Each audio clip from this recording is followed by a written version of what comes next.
வசனத்தை வாசியுங்கள். ஏனெனில் கிறிஸ்துவும் தம்மை தேவனிடத்தில் சேர்க்கும்படி எப்படிங்க? அநீதி உள்ளவர்களுக்கு பதிலாக நீதி உள்ளவராய் பாவங்களின் நிமித்தம் ஒரு தரம் பாடுபட்டார்.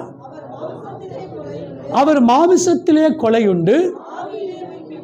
இதுதாங்க இந்த உயிர்த்தெழுதலுக்கு உண்டான சரியான டெஃபினிஷன். அதுக்கு அடுத்த வசனம் பாருங்க.